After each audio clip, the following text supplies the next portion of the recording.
Thank you, Dr. Rand. Thank you so much. Makes a lot of sense. The problem with government is government. That's the big problem. That's a shame. I was reading.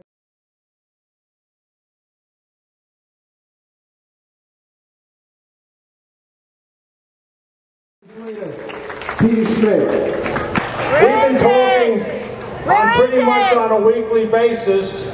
He tells me the dumbest thing that's going on in Washington, and I tell him the dumbest thing that's going on in Nassau County. And unfortunately, I've been winning in the last couple of weeks. But he told me that because he has a full schedule, he could not be here tonight. The invitation came in a little late, and he asked me to tell you where he stands.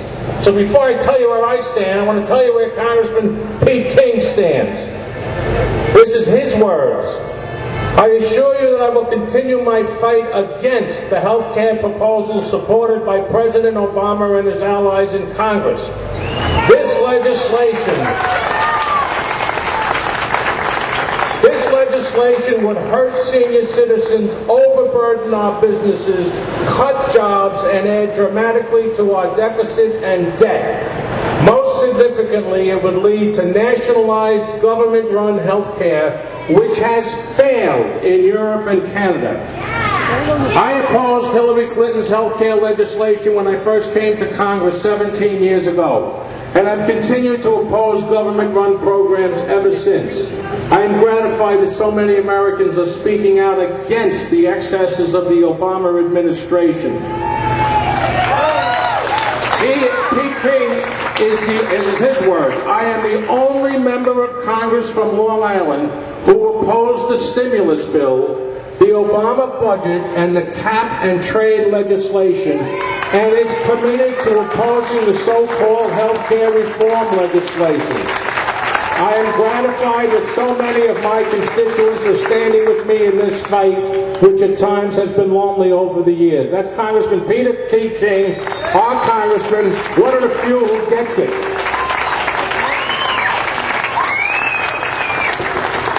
Let me tell you, ladies and gentlemen, I'm going to be brief. You've heard a lot of speakers, and they're telling you what you already know. They're telling you that this country, this state, and this county is heading in the wrong direction. In Washington, you've got cap and tax, you've got trillion-dollar stimulus programs that don't stimulate anything, and now they want to nationalize our health care. In New York State, it's the MTA payroll tax. They took away our star rebate check.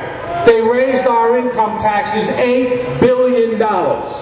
And in Nassau County, it's a 4% property tax increase in January and a home energy tax that took effect in June. A tax on home heating oil, natural gas, propane, electricity.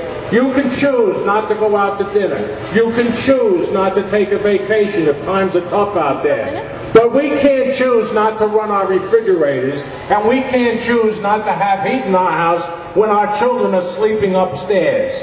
They're reaching into our pocket. They're taxing us to a point where we can't afford to stay in our house. A lot of speakers are talking about Washington, and they say, remember that November is coming. I have to tell you, very unfortunately, that the Charlie Rangels and the Chuck Schumers and the Christian Gillibrands, or whatever the heck her name is, and the Nancy Pelosi's and the rest of them, they're sitting down in Washington knowing full well that you can't touch them until November of 2010. They're hoping that we forget. But there's an election in November of 2009 coming up in just 3 months, and elections have consequences. If you don't like these tax increases in Nassau County, and you don't like this home energy tax, and you want to see these taxes repealed, and you want to send a message to these clowns in Albany and in Washington that they're next, then you go to the internet, because you can't trust the in-the-tank mainstream Newsday owned by Cablevision, which gives money to the other side. You go to the internet, and I'm here to tell you that the Nassau County budget that raised your taxes was voted by a 10-9 vote. 10 of them voted for it, and 10 of them voted against it. Find out if your legislator is one of the 10 or one of the 9. I'm happy to tell you that I was one of the 9, as was legislator Ed Mangano, who's joined us today. That home energy tax was passed by a vote of 10-9. 10 voted for it, 9 voted against it. Find out if your legislator supported those measures, and if he or she did, then vote him the heck out of office. I need 10 votes to repeal that energy tax. 10. I got 9 votes to repeal that energy tax right now. I'm very happy to see Joe Polisi here, who has committed to be the 10th vote to repeal that tax.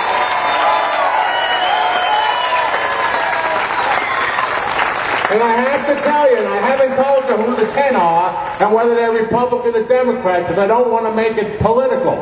There's elections that have consequences, and politicians, all of us, should be forced to stand on our records and be accountable for our actions. If you want action, then you got to send people to Mineola and to Albany and to Washington who get it, and who aren't going to be afraid to come back here and talk with you and listen to you. And in this case, that's Joe Polisi, this year's election, Ed Mangano, and I'm proud to ask you for support too, because we're fighting a good fight over there, and we need your help.